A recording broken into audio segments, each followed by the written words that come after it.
Olá, adolescentes, a paz do Senhor a todos. É com muita alegria que nós estamos aqui mais uma vez para falarmos a palavra do Senhor. E antes de nós começarmos, vamos orar a Deus para que o Espírito Santo nos conduza nestes minutos em que passaremos juntos. Senhor Deus e nosso Pai, é com alegria no coração que te louvamos e te agradecemos por estarmos aqui falando acerca da tua palavra, Pai. Pedimos a Deus, conduza-nos, abra-nos a mente, capacita-nos para que possamos entender e ouvir o Senhor falar em nossos corações. É o que pedimos e já te agradecemos em nome do Senhor Jesus. Amém. Bom, gente, então hoje nós vamos falar sobre o que é o Reino de Deus na lição de número 9, dia 31 de maio de 2020. O texto áureo se encontra no Evangelho que escreveu segundo São Marcos, capítulo 1, versículo 15, que diz o seguinte: O tempo está cumprido, o reino de Deus está próximo, arrependei-vos e crede no Evangelho. A leitura bíblica em classe se encontra no livro que, segundo escreveu São Mateus, capítulo 12, dos versículos 22 ao 28. Diz-nos assim a palavra do Senhor. Trouxeram-lhe então um endemoniado, cego e mudo, e de tal modo o curou, que o cego e mudo falava e via. E toda a multidão se admirava e dizia: Não é este o filho de Davi? Mas os fariseus, ouvindo isso, diziam: Este não expulsa os demônios, senão por Beelzebu, príncipe dos demônios. Jesus, porém, conhecendo os seus pensamentos, disse-lhes: Todo o reino dividido contra si mesmo é devastado, e toda cidade ou casa dividida contra si mesma não subsistirá. E se Satanás expulsa Satanás, está dividido contra si mesmo. Como subsistirá, pois, o seu reino? E se eu expulso os demônios por Beelzebu, por quem os expulsam? Então os vossos filhos, portanto, eles mesmos serão os vossos juízes. Mas se eu expulso os demônios pelo Espírito de Deus, é, consequentemente, chegado a vós o reino de Deus. Bom, então nós vamos, nesses minutos, falar sobre o reino de Deus, como ele se dá e também o que é o reino. Bom, percebam que no Evangelho de Mateus e o Evangelho de Marcos falam sobre o reino de Deus. Porém, ora em Mateus vai dizer reino dos céus, né? Ora vai dizer reino de Deus. E aí eu pergunto para vocês, pelo fato de Marcos dizer reino de Deus e Mateus reino dos céus, há uma diferença sobre o que é esses reinos? Então vejam, não é diferente. Por quê? Alguns comentaristas, por exemplo, D.A. Carson, num livro que ele escreve sobre o Sermão do Monte, ele diz que Mateus preferiria, né? Tinha preferência em utilizar reino dos céus e não reino de Deus, porque o reino de Deus, a palavra Deus, era muito sagrada e por esse motivo ele optou por dizer palavra reino dos céus. Mas vejam, é a mesma coisa. Um evangelho diz reino dos céus e outro reino de Deus, mas fala sobre o mesmo reino. Tanto é que no evangelho que o próprio Mateus, inspirado pelo Espírito Santo, escreve, ele diz assim, Mateus capítulo 19, versículo 23 e 24, diz o seguinte: Então Jesus disse aos seus discípulos: Em verdade lhes digo que um rico dificilmente entrará no reino dos céus. Versículo 24. E ainda lhes digo que é mais fácil um camelo passar pelo fundo de uma agulha do que um rico entrar no reino de Deus. Então, refere-se ao mesmo reino, tá? Então, só para distinguir essa questão terminológica. Dessa forma, quando fala sobre reino dos céus e reino de Deus, quer tratar do mesmo reino espiritual, divino e glorioso do Messias. Então, a primeira coisa que nós precisamos entender quando falamos sobre o reino de Deus ou o reino dos céus, mas aqui por questões pedagógicas e indicação da revista, vamos tão somente citar o reino de Deus. É entender, né, que a ideia de reino aqui é absoluto, progressivo e dinâmico, e não espacial ou geográfico, né? A ideia principal aqui é denominada autoridade de rei.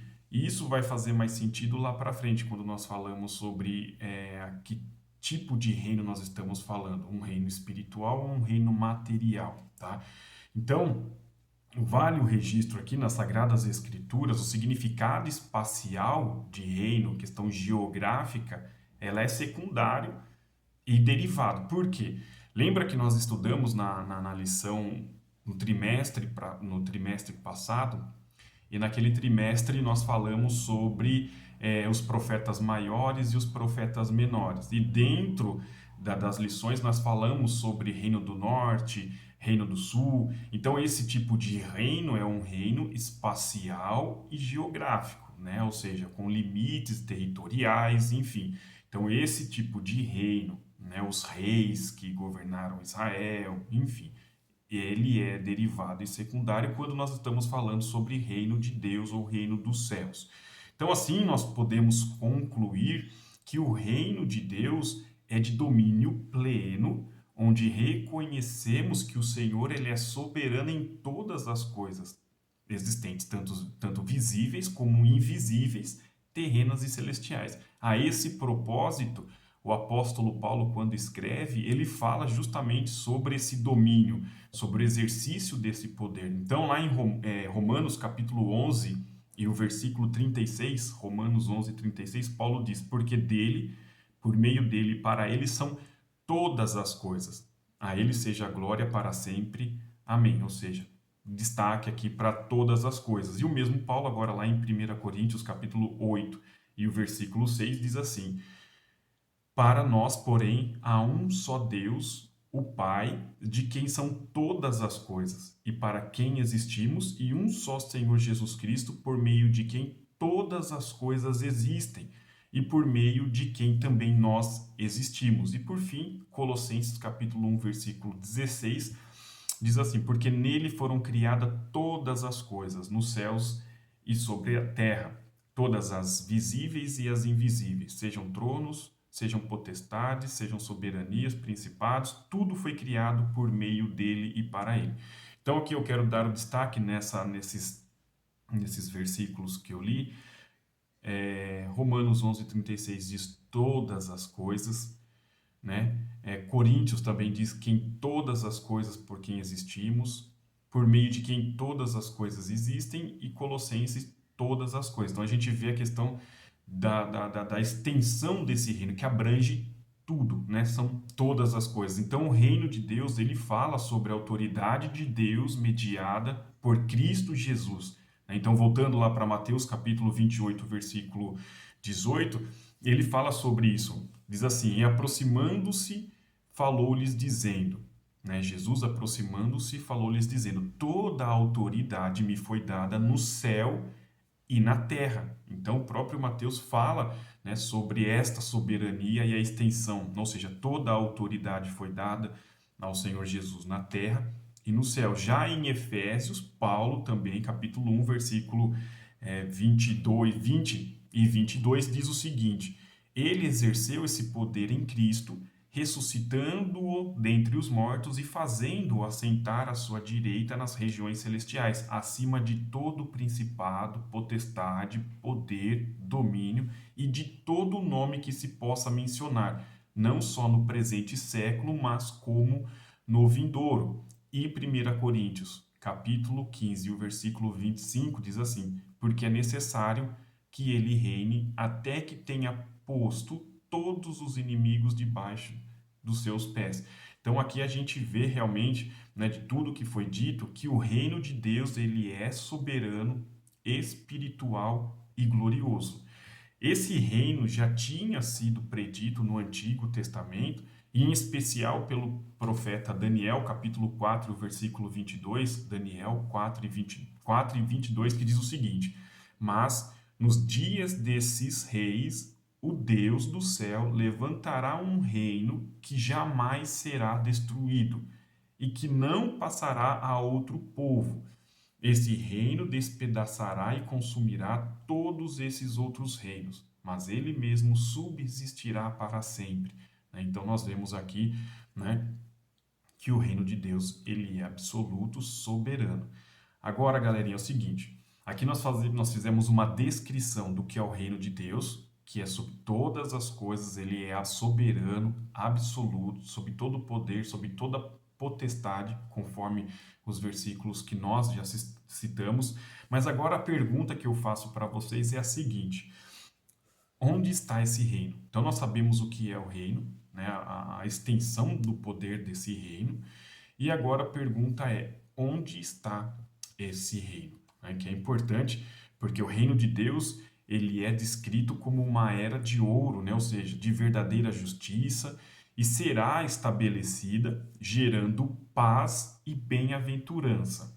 Antes da manifestação visível do reino e da sua expansão nos reinos material e natural da terra, ele existirá espiritualmente no coração do homem. Então, é dessa forma que era compreendido por vários personagens da Bíblia.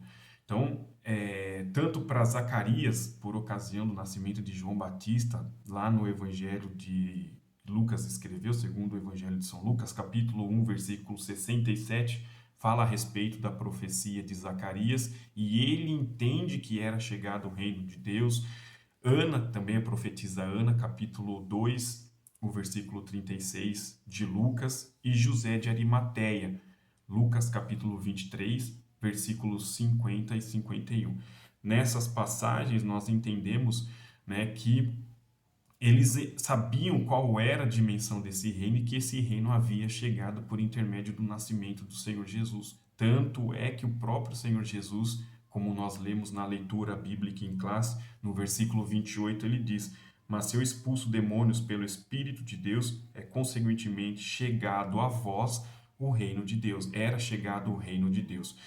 Mas aqui é importante nós também entendermos o seguinte: os judeus davam às profecias do Antigo Testamento um significado temporal e espacial, ou seja, diferente do que nós estamos falando aqui, né? Porque o reino de Deus, ele não é temporal, ele é atemporal, né? O Senhor Jesus existe, o reino de Deus está sobre nós e ele não é limitado ao espaço, né? E também espaço-tempo, mas também não é limitado ao espaço geográfico, porque abrange todo o universo, todas as coisas. Já o reino que os judeus esperavam, a interpretação que eles davam, né, no passado do Antigo Testamento era justamente esse significado temporal e espacial, ou seja, esperando o Messias que viesse, né, sobre as nuvens dos céus como rei dos judeus, e eles esperavam que o Messias restaurasse a antiga religião, reformasse a moral corrompida do povo e finalmente reinasse sobre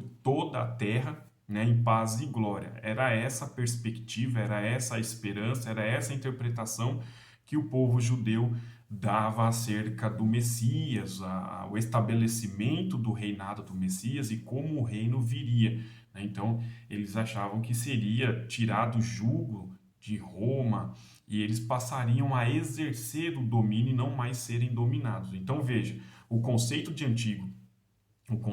reino no Antigo Testamento, ele é em parte, né, cumprida nas páginas do Novo Testamento. Tanto que Jesus ele fala que o reino de Deus já era chegado a vós. Porque neste mundo, o reino de Deus ele consiste não em coisas materiais como poder, domínio político, fama, riqueza. Não é esse o tipo de reino de Deus, porque o reino de Deus consiste sim numa comunidade de pessoas que receberam o Senhor Jesus como Salvador e que por intermédio do Espírito Santo forma a igreja, tendo Jesus por cabeça. Então, o reino de Deus, ele é invisível e é espiritual. Quando, né, nós falamos sobre o reino de Deus no interior, ele quer dizer que o Senhor Jesus, ele deve governar o coração de todos os cristãos. Então, se Cristo é meu Senhor, eu reconheço o reinado dele, estou inserido no reino dele, então ele é o nosso governante. Então, quando a gente fala sobre governar no coração de todos os cristãos, então se eu recebo a Cristo entendo que Cristo me aceita da forma como sou, eu estou então inserido no reino de Cristo e Cristo passa a ser o meu governante. Todas as minhas disposições, os meus sentimentos são guiados pelo Espírito Santo, porque eu estou inserido nesse reino espiritual, né? Então, e esse reino ele já é presente em nossas vidas, não de forma física, né, visível e completa, porque isso a gente sabe que vai acontecer ainda, como nós veremos mais adiante. Então, o exercício da soberania de Cristo se dá também na igreja, tanto que a Bíblia fala que as portas do inferno, né, não prevalecerão contra ela, ou seja, o Senhor Jesus dá força, graça, poder para a igreja permanecer firme e aperfeiçoando-a até a vinda do Filho do Homem, quando então virá julgar e reinar em glória e bem-aventurança. Aí sim será o cumprimento definitivo do reino de Deus a ocorrer no futuro, quando Cristo vier buscar a sua igreja, né, quando ele estabelecer o seu reino também, ali nós entenderemos que o cumprimento será definitivo. Então, quando o Senhor Jesus exerceu o seu ministério terreno, ele anunciava que o reino era real e acessível a todas as pessoas que aceitassem a mensagem de salvação. Então, a demonstração da chegada do reino de Deus, ela foi demonstrada com poder e glória, ou seja, através de cura, através da restauração e o mais importante de tudo, né, através da salvação de todos aqueles que recebessem a Cristo Jesus como Senhor e Salvador. Então, o reino de Deus, o reino é demonstração de poder de Deus em ação. Por isso que nós dizemos que o reino de Deus, ele é progressivo e dinâmico, porque ele está em constante ação, tanto na vida do cristão quanto na igreja. A partir do momento que nós estamos inseridos nesse reino, nós passamos a desfrutar, né, da governança de Cristo. E essa governança de Cristo sobre a vida do cristão é pautada por paz, alegria, gozo, tanto que Jesus disse mesmo no Evangelho, que segundo escreveu São João, deixo-vos a minha paz e a minha paz vos dou. Quem recebe a Cristo recebe essa paz, porque está inserida, né, nesse reino espiritual. E a nossa expectativa é justamente essa. Uma vez que eu estou experimentando parte desse reino, a nossa ardente expectativa, né, é ver o cumprimento definitivo do estabelecimento desse reino que se dará, né, de uma forma futura, ou seja, em tempos vindouros. Mas fato é que o reino de Deus é sim demonstração de poder, ele é aperfeiçoada, ela é dinâmica, ela é progressiva no coração daquele que aceita a mensagem da salvação e passa a ser inserido neste reino. Então, mas infelizmente, o que nós vemos aqui são pessoas que têm uma falsa compreensão desse reino, né? Tendo uma visão corrompida, uma visão humanista, porque passa a entender esse reino como riqueza, como fama, e não é esse o significado de reino que Cristo trouxe para nós, né? Então, ele não é visível, ele não é dividido e ele não é deste mundo. Então, reinos são divididos, nós vemos brigas, né, por poder, enfim, mas o reino de Deus não consiste em nada dessas características que o homem tem na sua mente finita, né, e limitada. Para aqueles, né, que não aceitaram a Cristo, para aqueles que não aceitam a Cristo, esse tipo de reino que nós estamos falando é um mistério, né? Porque Jesus diz lá em Mateus capítulo 13 e o versículo 11 que esse tipo de reino não é dado a conhecer para quem não segue a Cristo. Vamos abrir lá em Mateus capítulo 13 e o versículo 11, quando ele fala sobre as parábolas. Mateus capítulo 13 e o versículo 11 diz assim: então os discípulos se aproximaram de Jesus e lhes perguntaram: por que o Senhor fala com eles por meio de parábolas?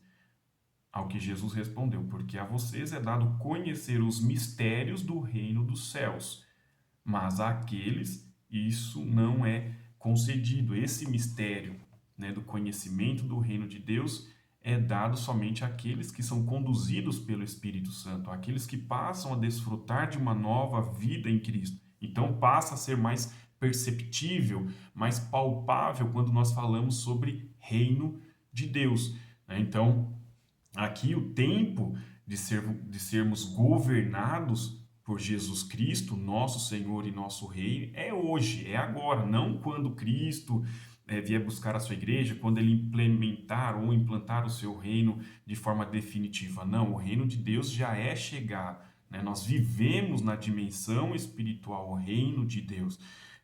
Só que nós não podemos ter somente para nós esse reino. Assim como o Senhor Jesus veio anunciando, dizendo que é chegado o reino a todos, nós precisamos também anunciar esse reino às pessoas que estão inseridas no mundo de pecado e sofrimento, cheio de injustiça, individualismo, né, buscas por coisas vãs e passageiras. Então, a nossa ardente expectativa é justamente essa. Nós estamos neste mundo sabendo que o nosso mundo não é esse. Então, se nós morrermos hoje, nós seremos, né, transformados, nós iremos para junto de Deus, enfim, mas enquanto estivermos aqui, nós estamos aguardando, nós estamos vivendo, né, nesse mundo espiritual inseridas, né, nós estamos inseridos neste reino. E esse reino, ele está disponível a todos, diferente do povo judeu. Eu achava que esse reino que seria implantado por Jesus, pelo Messias, né, seria apenas para os judeus, mas quando Jesus vem, o Cristo, né, ressuscitado, ele dá acesso a todas as pessoas, mas há requisitos, né, para eu inserir nesse reino, é preciso reconhecimento da soberania de Cristo Jesus, é necessário, né, submetermos à governança de Cristo Jesus. Então, a grande dificuldade hoje, é por isso que Jesus fala, né, a dificuldade não é assim da questão do rico em si, mas a questão da riqueza, do poder, da ganância. Isso impede o homem de reconhecer a soberania de Cristo sobre a vida daquele que quer estar inserido no reino de Deus. Então, por exemplo, nós, né, que somos novas criaturas, que desfrutamos do reino de Deus, nós reconhecemos a soberania e nos submetemos à governança de Cristo, né? Agora, essas pessoas precisam também viver esse reino, né? A dimensão espiritual. E em Romanos, o apóstolo Paulo, vamos abrir lá em Romanos capítulo 14, o versículo 17, onde ele fala justamente sobre no que consiste, né, o reino de Deus. Romanos capítulo 14, o versículo 17. Diz assim, 14 e 17.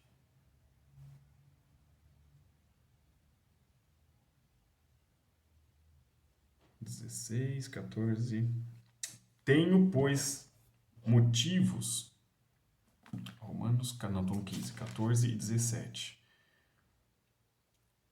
Diz assim: porque o reino de Deus não é comida, nem bebida, mas justiça, paz e alegria, aonde? No Espírito Santo. Então, você pode perguntar, né, que para viver nesse reino em nossas vidas, como desfrutar desse reino em nossas vidas, ou seja, uma vida de paz, uma vida de alegria, lembrando que a paz e a alegria que é produzida na vida do cristão não é produzida por circunstâncias alheias ou circunstâncias exteriores. Essa paz e essa alegria que é produzida na vida do cristão inseridas no reino de Deus é produzida pelo Espírito Santo. Agora, o grande erro, o grande equívoco é achar que a alegria e a paz ela é produzida por ausência de guerra, né? A alegria é produzida por momentos de euforia. Não. A paz e a alegria que é conferida ao cristão inserido no reino de Deus, ela é uma paz constante, é uma alegria constante. Então, por exemplo, e mesmo em momentos de adversidade, por que o cristão ele permanece seguro, ele permanece alegre? Porque a alegria e a paz que ele tem não provém de circunstâncias favoráveis ou desfavoráveis, mas provém da comunhão, da comunicação que ele tem com o Espírito Santo. Gente, isso é muito importante, isso é fundamental para a vida do cristão, entender que a paz e a alegria que nós temos em nosso coração, ela não é produzida por fatos fatores exteriores, mas é produzido pela presença do Espírito Santo em nossas vidas. É essa a diferença básica, fundamental e primordial na vida de todo cristão. Então, nós precisamos estar inseridos no reino de Deus para gozarmos desta paz, desta alegria e estender a todos que estão longe a gozar também dessa mesma paz, dessa mesma alegria, dessa mesma segurança. Então, o que eu preciso entender em primeiro momento, no primeiro momento? Entender que o Senhor nos recebe, assim como nós somos. Não precisamos primeiro ser aperfeiçoados, precisamos primeiro exercer uma vida digna, não. Assim como nós somos, estamos, Cristo nos recebe e nos aceita, porque Ele nos amou primeiro. Então, a Bíblia, em João capítulo 3, versículo 16, fala: porque Deus amou o mundo de tal maneira que deu seu Filho unigênito, né? Acho que vamos só confirmar se é essa mesma passagem.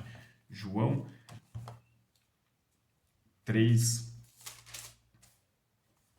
João 3,16, porque Deus amou o mundo de tal maneira que deu seu Filho unigênito para que todo aquele que nele crê não pereça, mas tenha a vida eterna. Esse é o amor de Cristo, para que ninguém se perca, para que ninguém venha a perecer, mas que todos tenham a vida eterna. E a segurança da vida eterna é essa: estarmos inseridos no reino de Deus, porque Ele nos transportou do reino das trevas, né? Tirou-nos no reino das trevas e nos transportou para o reino da sua maravilhosa luz. Nós estamos inseridos nesse reino. Então, primeiro, entender que Cristo nos recebe como somos, né? A ponto do amor de Cristo por nós. Segundo, nós termos a humildade, reconhecer a soberania de Cristo, obedecer a Cristo e ter o arrependimento das nossas vidas, né, dos atos passados, porque Cristo realmente nos ama, Ele nos aceita, tanto que Paulo escrevendo que assim que se alguém está em Cristo, nova criatura é, as coisas velhas se passaram, eis que tudo se fez novo. Nós não damos validade à acusação do inimigo. Ah, você fez tal coisa no passado, você era assim. Então, se nós estamos inseridos no reino de Deus, nós somos uma nova criatura e precisamos exercer a alegria, a paz, o gozo que somente o Espírito Santo nos dá. Então, volto a repetir, o cristão, quando está inserido no reino, ele não precisa de fatores exteriores para gozar de paz e alegria, porque a paz e a alegria que nós temos é produzida por quem? Pelo Espírito Santo, né? Então, é o Espírito Santo que nos auxilia em todas as coisas. Se nós somos de Deus, se nós estamos em Deus, então somos conduzidos pelo Espírito Santo. Isso é muito importante, porque se nós estamos passando por momentos difíceis, nós sabemos que Deus exerce a soberania sobre nós. E se é necessário passarmos por algum momento de dificuldade, é para aprendermos algo, é para sermos aperfeiçoados por Deus. Então, que passemos a mensagem do reino de Deus para as pessoas que estão distantes, para aqueles que não conhecem o Evangelho, a palavra transformadora de Cristo para as nossas vidas.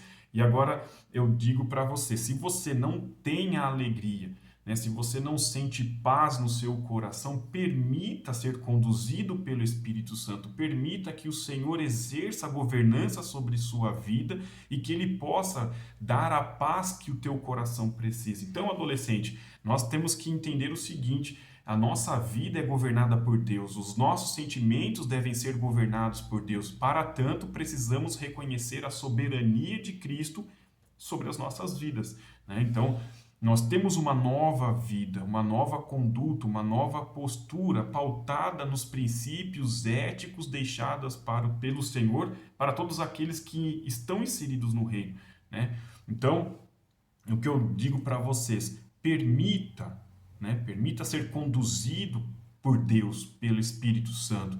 E então você verá que coisas maravilhosas vão acontecer em sua vida, né? Então, essa lição sobre o reino de Deus, o que é o reino de Deus, ela é muito importante, ela é muito oportuna, porque nós estudamos nas lições anteriores, né, sobre a vida de Cristo, o ministério de Cristo, enfim, aprendemos da importância, né, da vida que o Senhor Jesus teve enquanto aqui na terra, mas, né, nós esperamos o grande dia do arrebatamento. E esse reino de Deus, ele vai ser, né, ainda cumprido de forma definitiva sobre as nossas vidas em um tempo vindouro. Mas que permaneçamos, então, no grande amor de Cristo. E é com essas considerações, então, que eu encerro a lição de hoje, pedindo, né, para que você realmente reflita e também tenha essa mensagem impactante e promover uma grande mudança em sua vida a partir do momento que você estiver inserido neste reino.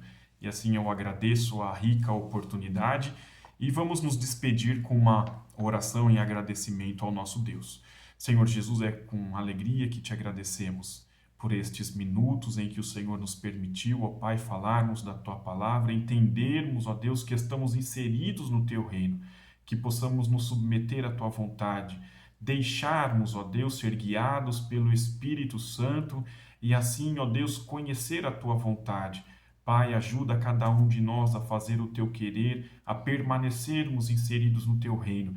Há também aqueles, ó Pai, que estão distantes e que não conhecem a tua palavra e que desejam, ó Deus, ser inseridos também neste reino espiritual.